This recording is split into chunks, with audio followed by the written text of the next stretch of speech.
Aluru MLA Virupaksha మాట్లాడు sir. ఏం లేదు, ఇలా మొత్తం అంతా ఒళ్ళు పెట్టుకున్నారు. మన అందరూ వచ్చిందా చింతకుంట దగ్గర పెట్టినారు పాపం. దాదాపుగా 2000 ఎకరాలు అంతా పట్టుకొచ్చింది. కంకి వెళ్తుంది. కంకి కూడా ఏం పరిస్థితి, చాలా గోడాడుతున్నారు పాపం. చాలా పెట్టుబడులు పెట్టినారు కదా అంతా. ఏం పరిస్థితి ఏమన్నా చెప్పి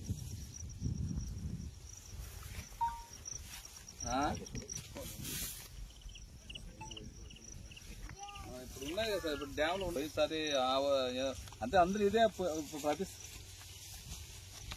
అంటే అది లైనింగ్ వరకు కింద నడుస్తుంది కదా, సైడ్ నడుస్తుంది. మధ్యలో ఏం చేస్తుంది?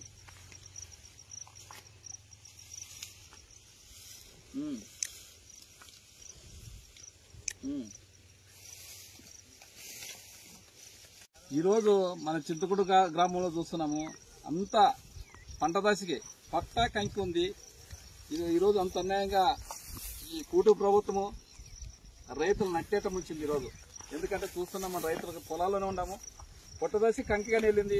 ఆ కంకి వెళ్ళిన దానికి ఒకసారి ఈ నెలంతా ఇడిచినాక నీళ్ళు మనకి మార్చి నెలంత నీళ్ళు ఇడిచితే మన రైతులు పంటలు పండేవి. అలాంటిది ఈరోజు అన్యాయంగా ఈ చంద్రబాబు నాయుడు, ఈ కూటమి ప్రభుత్వము, అసలు ఈ చంద్రబాబు నాయుడుకి అయితే ఎప్పుడు రైతుల గురించి ఆలోచన లేదు ఆయనకి. అసలు రైతులు అనే వాళ్ళకి ఆయనకి అసలు ఇష్టమే లేదు. రైతాంగం అంటే ఆయనకి. మళ్ళీ రైతాంగం అంటే ఆయన ఎంతకి ఏమి మళ్ళీ ఆయన అన్నం ఏం తింటున్నారో మాకు తెలియదు. కానీ ఇప్పుడు రైతులు పండిస్తేనే కదా మనము ఎవరైనా కానీ మనం అన్న తినేది, నోట్లోకి ముద్దుపోయేది. ఆ రైతులనే నట్టేటి ముంచి ఈరోజు ఇంత అన్యాయంగా దాదాపుగా 4000-5000 ఎకరాలు ఈరోజు మా ఆలూరు మండలం అయితేనేమి, చిప్గిరి మండలం అయితేనేమి, దాదాపుగా 2 మండలాల్లోన చాలా మంది. ఎందుకంటే గత పోయిన ప్రభుత్వము దాదాపు ఏప్రిల్ మే వరకు నీళ్ళు వచ్చేవి. అట్లా వస్తాయనే ఈరోజు అందరు రైతులు. ఇది రైతులంటే పార్టీలకు అతీతంగా అంతా ఉంటారు. ఈ పార్టీలకు సంబంధం లేదు. రైతులంటే రైతాంగం అంటే అందరూ వైసీపీ ఉంటారు, టీడీపీ ఉంటారు, జనసేన అందరూ ఉంటారు. రైతుల్ని ఈరోజు అంత నట్టేట ముంచి ఈరోజు అన్యాయంగా ఈరోజు అప్పుల పాలైపోయే విధంగా ఈరోజు రైతుల్ని ముంచినాడు ఈ చంద్రబాబు నాయుడు. వాళ్ళకి రైతుకి ముందే అనౌన్స్మెంట్ చేసింటే మేము ఎట్లా, ఎందుకంటే మేము వర్కులు నడుస్తాయి.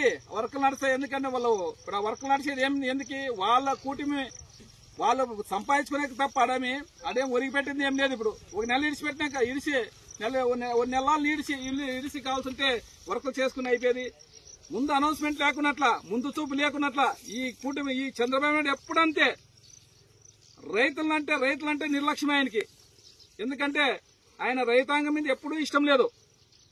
ఈరోజు అన్యాయంగా ఇంత రైతులు దాదాపుగా 40,000-50,000 ఎకరా ఖర్చు పెట్టుకున్నారు వరికి. ఇప్పుడు ఎక్కడ పోల వాళ్ళు, ఏ దేశం పట్టుకుని పోలా అనే విధంగా రైతులు గోడాడుతున్నారు. ఆ గోడు ఇప్పుడే ఆ సిఈ గారికి కానీ ఎస్సీ గారికి మాట్లాడితే వాళ్ళు మేమేం చేయలేము, చంద్రబాబు నాయుడు చెప్తే తప్ప మా చేతిలో లేదు అనే విధంగా వాళ్ళు అధికారులు అంటున్నారు. అందుకోసమే మీ రైతులు గోడు వినిపించి ఆ చంద్రబాబు నాయుడు మేము ఈ మీడియా ద్వారా ఖచ్చితంగా రైతుల కోసము నీళ్ళు ఒక 15 రోజులు నీళ్ళు ఇడిచినా కానీ వాళ్ళ పంటలు పండించి సంతోషంగా ఉంటా. కొన్ని కనీసం సగం పంట వచ్చే విధంగా ఈరోజు రైతులంతా ఆశపడుతున్నారు. ఆ చంద్రబాబు నాయుడు 15 రోజులు నీళ్ళు ఇడిచే బాగుంటుందని కోరుకుంటున్నాం.